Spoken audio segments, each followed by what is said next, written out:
Hello बच्चों, welcome to my channel GK's study corner Hindi. आज से हम आपकी क्लास 7th की साइंस के वीडियोस स्टार्ट करेंगे। इन एक्सप्लेनेशंस में हर चैप्टर को मैं अच्छे से हिंदी में समझाऊंगी ताकि आप अच्छे से चैप्टर को इन डेप्थ समझ पाएँ और आगे बढ़ पाएँ। तो चलिए स्टार्ट करते हैं हिंदी का आपका साइंस का chapter number 1, nutrition in plants. चलिए सबसे पहले हम कंसंट्रेट करेंगे चैप्टर रीडिंग पे और उसके बाद हर वर्ड का मतलब समझने पे।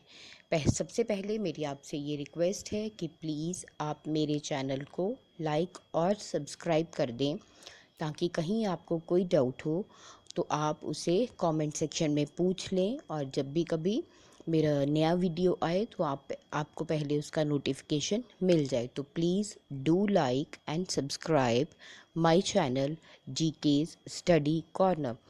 चलिए चैप्टर रीडिंग करेंगे।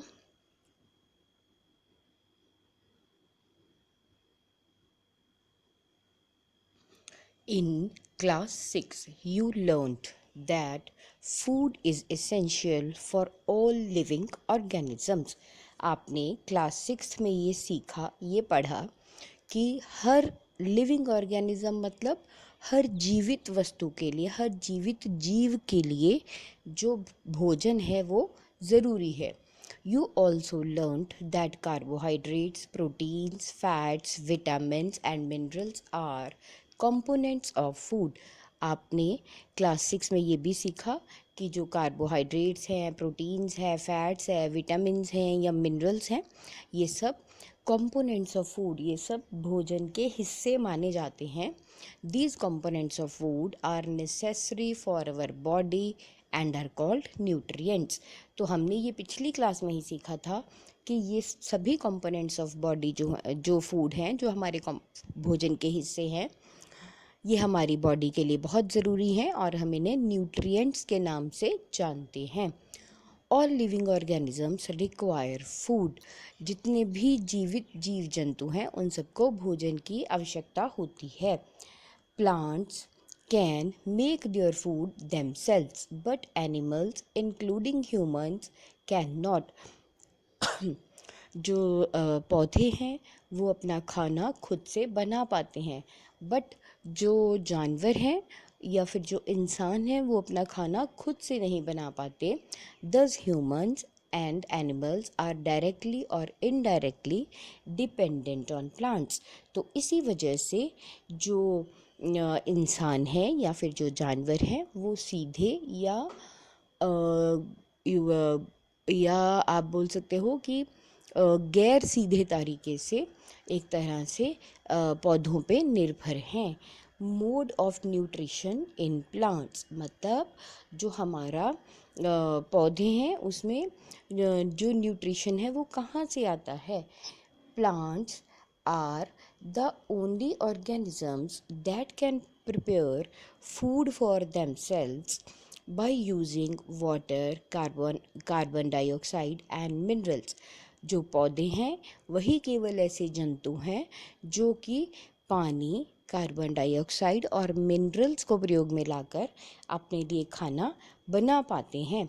The raw materials are present in their surroundings मतलब जो खाना बनाने की वस्तुएं हैं वो पौधों के आसपास अवेलेबल रहती हैं, पौधों के आसपास की जगह पे अवेलेबल और आसानी से होती हैं।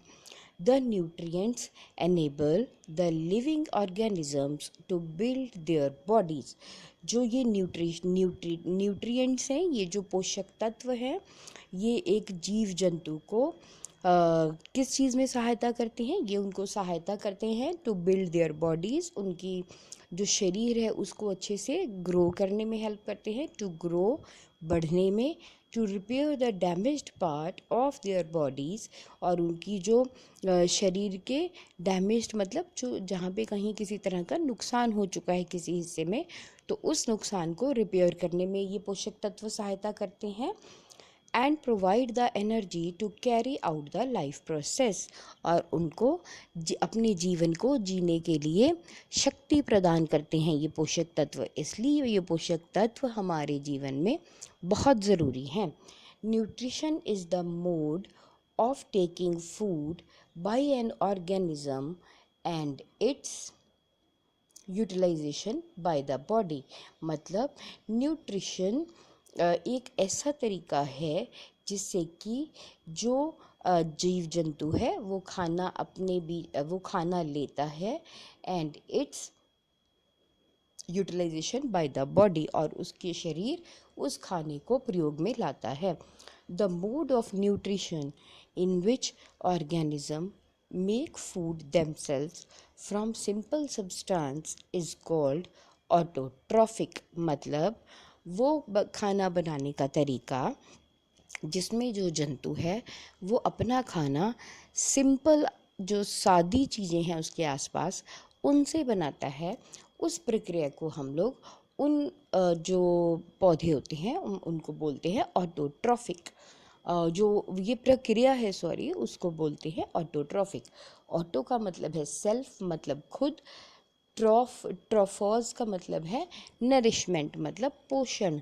हाँ, वो पौधे वो जो खुद से अपने लिए पोषण तैयार करें। So therefore the plants are called autotrophs. तो इसी वजह से जो पौधे हैं हम इन्हें ऑटोट्रॉफ्स, मतलब खुद भोजन बनाने वाले, खुद पोषण लेने वाले कहते हैं। Animals and other organisms take in readymade food prepare by the plants. और जो जानवर हैं या दूसरे जीव जंतु हैं वो सीधा ही वो खाना जो पौधों ने बनाया होता है उस खाने को सीधा पौधों से ही लेते हैं। They are called heterotrophs. मतलब इनको हीट्रोट्रॉफ्स कहा जाता है। हीट्रो मतलब अदर, दूसरे, और ट्रॉफ्स का मतलब है नरिशमेंट। ट्रॉफोस का मतलब है नरिशमेंट, वो जो दूसरों से पोषण ले उन्हें हम हीट्रोट्रॉफ्स बोलते हैं। अब इसके बाद है now we may ask where the food factories of plants are located. अब हमारे माइंड में ये क्वेश्चन आ सकता है कि जो पौधा है उसकी फूड फैक्ट्री, मतलब उसकी खाना बनाने की जगह कहाँ होती है। Whether food is made in all parts of plant or only in certain parts। क्या जो खाना है वो पौधे के कुछ हिस्सों में ही बनता है या उसके सभी ही भागों में बनाया जाता है। How do plants obtain the raw materials from the surroundings। और जो पौधे हैं वो अपने आसपास से, अपने चारों तरफ से जो खाना बनाने का सामान है, जो कच्चा पदार्थ है, यानी पानी, कार्बन डाइऑक्साइड, ये सब चीज़ें वो कहाँ से लेते हैं।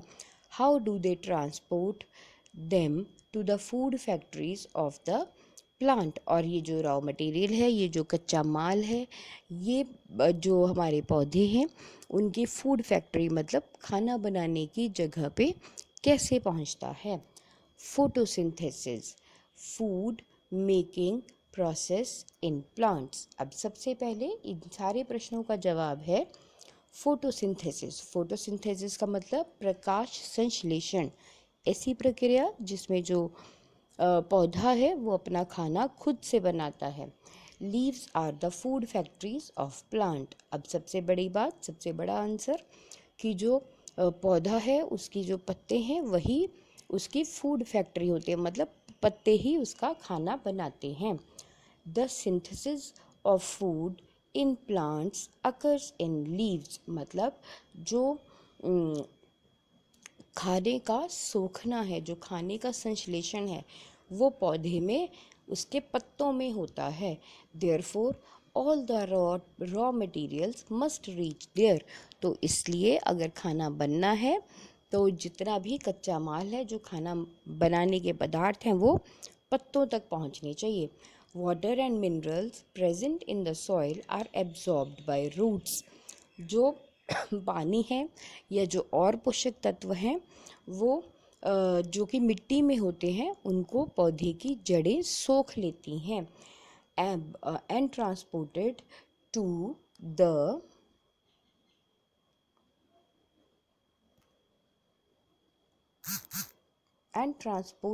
द लीव्स, और वो उनको पत्तों तक पहुंचा देती हैं। इसके बाद है carbon dioxide from air is taken through the tiny pores present on the surface of the leaves. अब जो हवा में हमारे सबसे पहली बात, जो मिट्टी के पोषक तत्व होते हैं उनको जड़ें सोखती हैं और वो पत्तों तक पहुंचाती हैं। जो कार्बन डाइऑक्साइड होती है वो हवा में रहती है बड़ी मात्रा में, उसको जो पत्तों में छोटे छोटे छेद रहते हैं वो अपने में सोख लेते हैं। उसके बाद है these pores are surrounded by guard cells, such pores are called stomata. अब ये जो छोटे छोटे छेद होते हैं इनके चारों तरफ होते हैं गार्ड सेल्स, रक्षा करने वाले सेल होते हैं। सच पोर्स आर कॉल्ड स्टोमेटा। तो ये जो छोटे छोटे छेद होते हैं जो कार्बन डाइऑक्साइड को अपने अंदर सोखते हैं, इनको स्टोमेटा कहा जाता है। Water and minerals are transported to the leaves by the vessels which run like pipes through the roots, the stem, the branches and the leaves. अब जो पानी है और जो दूसरे पदार्थ हैं, जो मिनरल्स हैं, वो पौधे की जड़ों से जो पत्तों तक कहाँ से जाते हैं, छोटी छोटी नालियाँ जो कि पौधे के तने में, पौधे की डंडियों में छोटी छोटी पाइप्स रहती हैं, उनसे पानी और जो मिनरल है, जो बाकी पोषक तत्व हैं, वो जो मिट्टी से जड़ों ने सोखे होते हैं, वो वहाँ से घूमकर, छोटी छोटी नालियों से घूमकर पत्तों तक पहुँचते हैं। They form a continuous path और passage for the nutrients to reach the leave. इन्हीं छोटी छोटी नसों से, छोटी छोटी वेन्स से जो है एक लगातार बहने वाला रास्ता बनता है, जिससे कि जो पोषक तत्व हैं वो पत्तों तक जाते हैं। You will learn about transport of material in plants in chapter 11. अभी भी आपकी बुक में आप जो पत्तों तक जो सामान पहुंचता है या पत्तों तक जो जड़ों से सामान पहुंचता है उसके बारे में आप चैप्टर 11 में भी पढ़ोगे। The leaves have a green pigment called chlorophyll. जो पत्ते होते हैं उनमें एक हरे रंग का पदार्थ होता है जिसे हम क्लोरोफिल कहते हैं। It helps the leaves to capture the energy from sunlight. और इसी क्लोरोफिल की वजह से जो पत्ता होता है वो सूरज की रोशनी में से एनर्जी को सोख पाता है। This energy is used to synthesize food from carbon dioxide and water. और इसी एनर्जी से जो पत्ता है वो कार्बन डाइऑक्साइड और पानी से अपना खाना बनाता है। Since the synthesis of food occurs in the presence of sunlight, it is called photosynthesis. तो क्योंकि जो हम भोजन बनाने की प्रक्रिया है वो सूरज की रोशनी में होती है, इसीलिए इस प्रक्रिया को फोटोसिंथेसिस का नाम दिया जाता है। फोटो मतलब लाइट और सिंथेसिस मीन्स टू कंबाइन, यानी लाइट में या लाइट के द्वारा मिश्रण को मिक्स करके भोजन बनाना। सो इसे हम फोटोसिंथेसिस कहते हैं।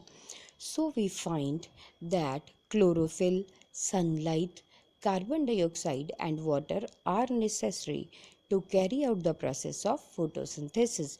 तो अभी तक हमें ये पता चला कि जो सूरज की रोशनी है, कार्बन डाइऑक्साइड है और पानी है, ये सब फोटोसिंथेसिस का प्रोसेस करने के लिए बहुत ज़रूरी है।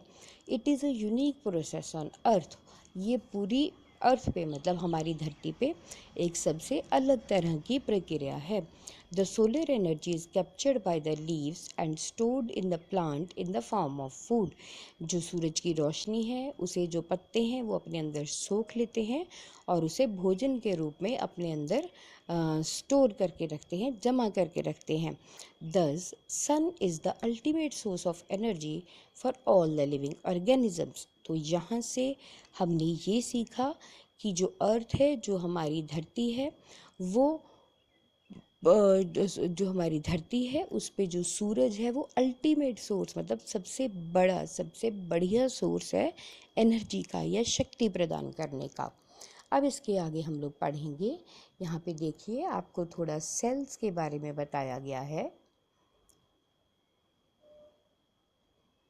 You have seen that buildings are made up of bricks. अब आपने देखा कि जो बिल्डिंग्स हैं वो अक्सर ईंटों से बनाई जाती हैं। Similarly the bodies of living organisms are made of tiny units called cell. इसी तरह से जो हम जो हमारे जीवित जीव जंतु हैं, इनकी जो बॉडीज़ हैं, जो इनके शरीर हैं, वो छोटे छोटे यूनिट से बनाए जाते हैं जिसे कि सेल कहा जाता है। Cells can be seen under the microscope. ये जो सेल्स हैं हम इनको माइक्रोस्कोप के नीचे ही देख पाते हैं। Some organisms are made of only one cell. और कुछ ऐसे जंतु भी होते हैं जो केवल एक सेल से ही बने होते हैं। The cell is enclosed by the thinner outer boundary called a cell membrane। जो सेल होता है उसके चारों तरफ एक पतली सी चार दीवारी होती है जिसे सेल मेम्ब्रेन कहा जाता है। Most cells have a distinct centrally located spherical structure called the nucleus। अब जितने भी सेल्स होते हैं अक्सर उनमें उनके सेंटर में एक गोल तरह का स्ट्रक्चर या गोल चीज़ होती है जिसे हम न्यूक्लियस बोलते हैं। The nucleus is surrounded by a jelly like substance called cytoplasm. और ये जो न्यूक्लियस होता है, ये जो सेंटर होता है, इसके चारों तरफ एक जेली की तरह दिखने वाला पदार्थ होता है जिसे साइटोप्लाज्म कहा जाता है। आप ये ध्यान से देखिए, आपको यहाँ पे जो बाहर है वो सेल मेम्ब्रेन है, उसके सेंटर में जो गोल है वो न्यूक्लियस है, और जो बाहर में डॉटेड एरिया है जेली लाइक, उसे साइटोप्लाज्म कहा जाता है। तो इस तरह से सेल का स्ट्रक्चर होता है।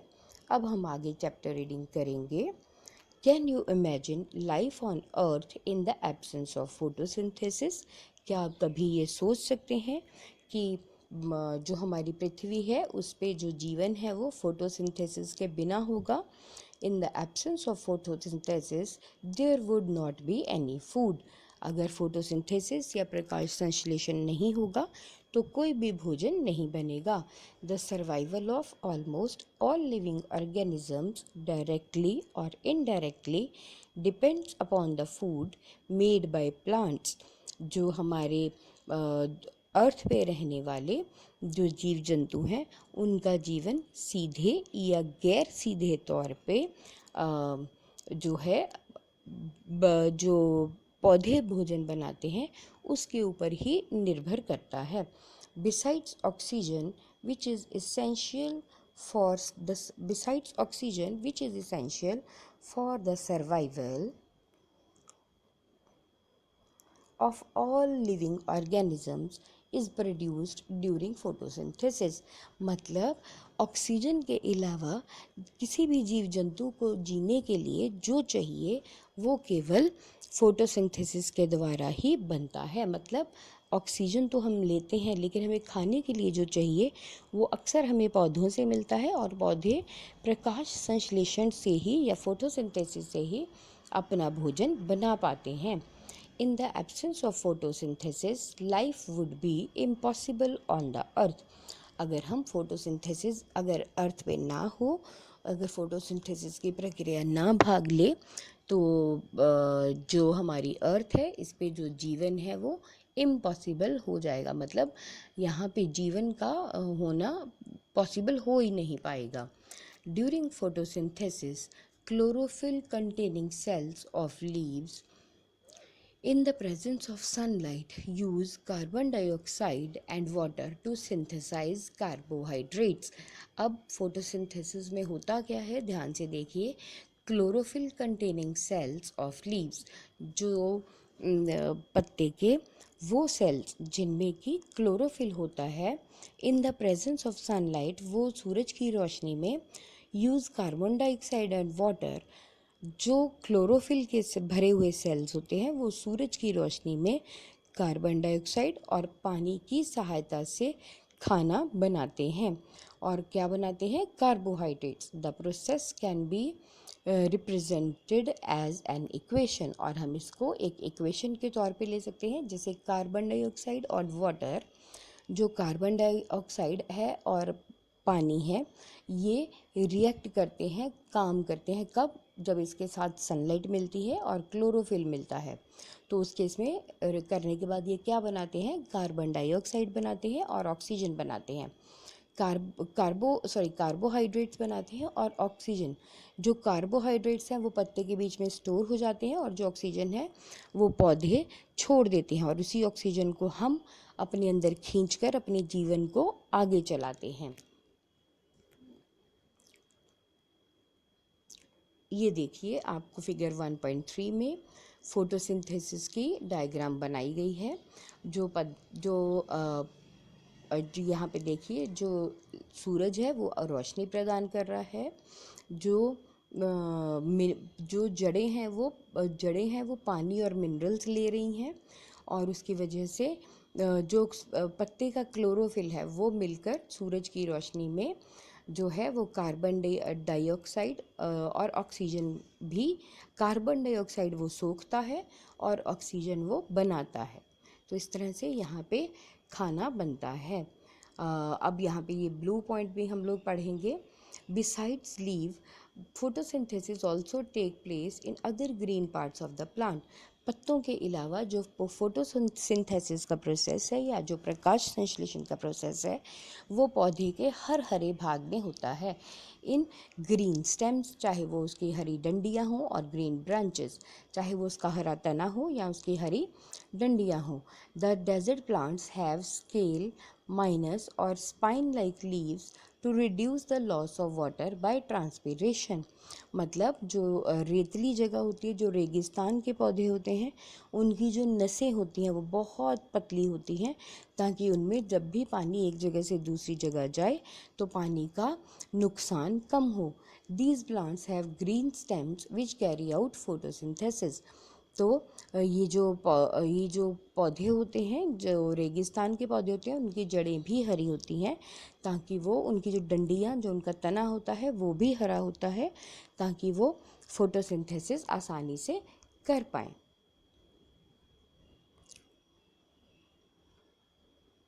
अब ये देखिए, यहाँ पे फिगर 1.3 के नीचे देखिए, during the process oxygen is released. अब ये जो पौधा जब अपना खाना बनाता है, जो कि हमने पढ़ा, उसमें जो है ऑक्सीजन इज़ रिलीज्ड। जब खाना बन जाता है तो उसके बाद वो ऑक्सीजन छोड़ देता है।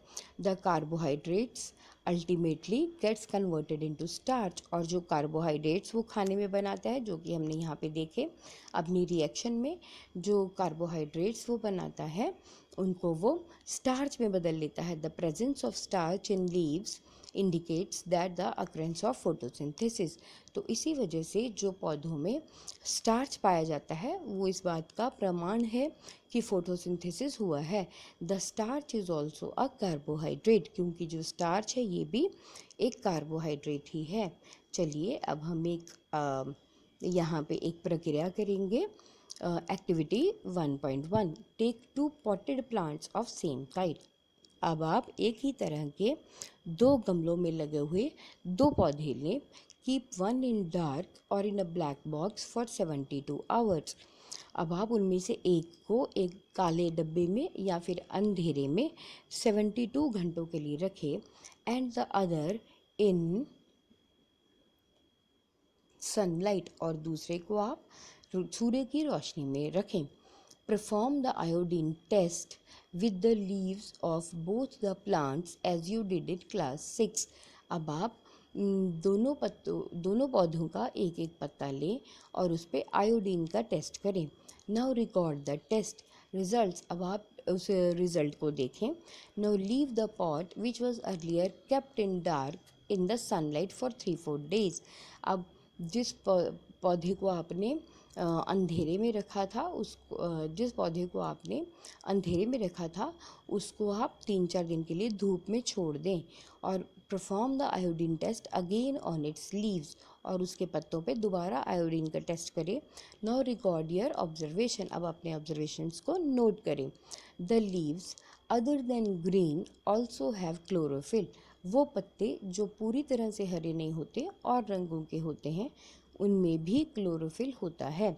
The large amount of red, brown and other pigments mask the green colour.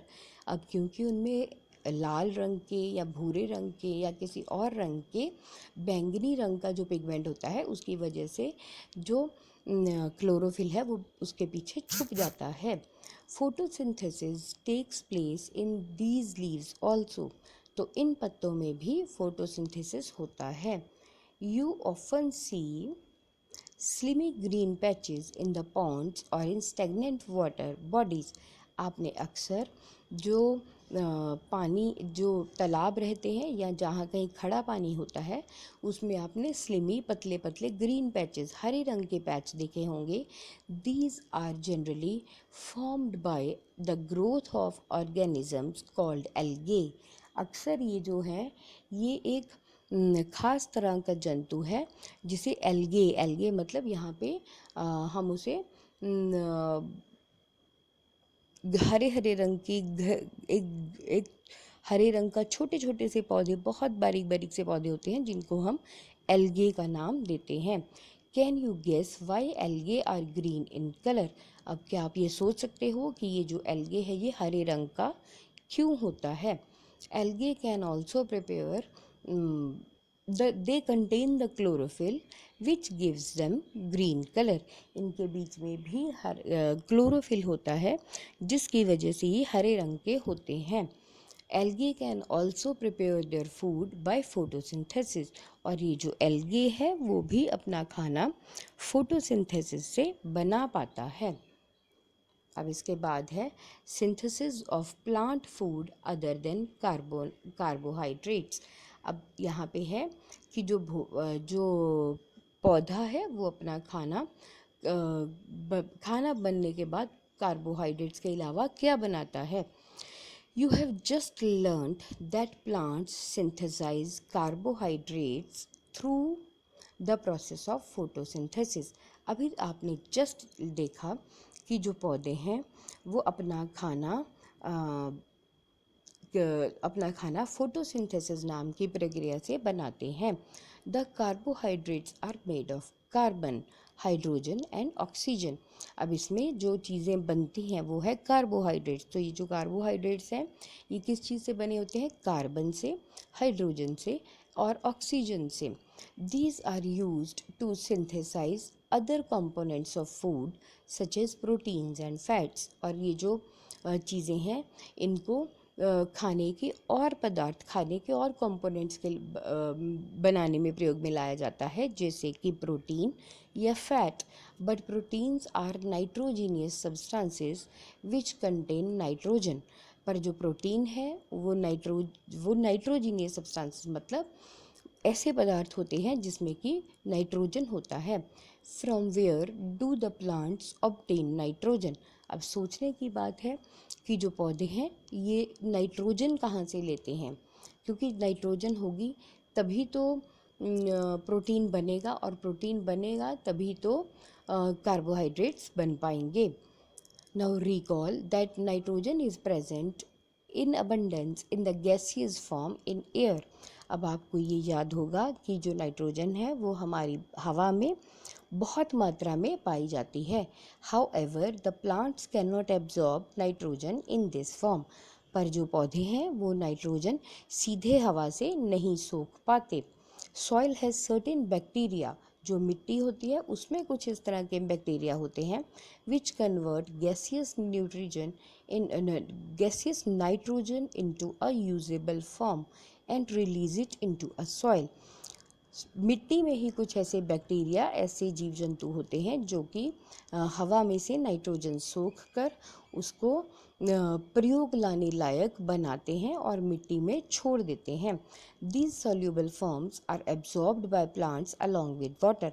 और नाइट्रोजन के यही घुलनशील जो नाइट्रोजन का यही घुलनशील रूप है, इसको पौधे की जड़ें पानी के साथ अपने बीच में घोल पाती हैं।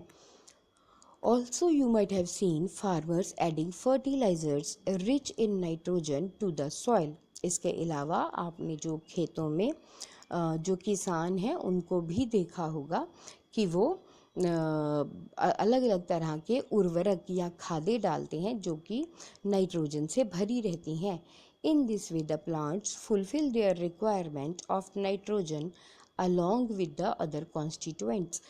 इसी तरह से जो पौधे हैं वो अपनी नाइट्रोजन की ज़रूरत को बाकी और चीज़ों के साथ पूरा कर पाते हैं। Plants can then synthesize the components of food other than carbohydrates such as proteins and fats। और इसके अलावा इसी तरह से जो प्लांट्स हैं वो खाने के कार्बोहाइड्रेट के अलावा बाकी पोषक तत्व जो हैं जैसे कि प्रोटीन्स या फैट्स उनको भी बना पाते हैं। तो अभी आज के लेक्चर में इतना ही। आई होप यहाँ तक आपको ये चैप्टर अच्छे से समझ आ रहा है। अगर कहीं आपको कोई डाउट है तो आप नीचे कमेंट करके पूछिए। लाइक और सब्सक्राइब करना ना भूलें। आई होप आप इसी तरह से पढ़ते रहेंगे और सीखते रहेंगे। Do like, do subscribe. Thank you.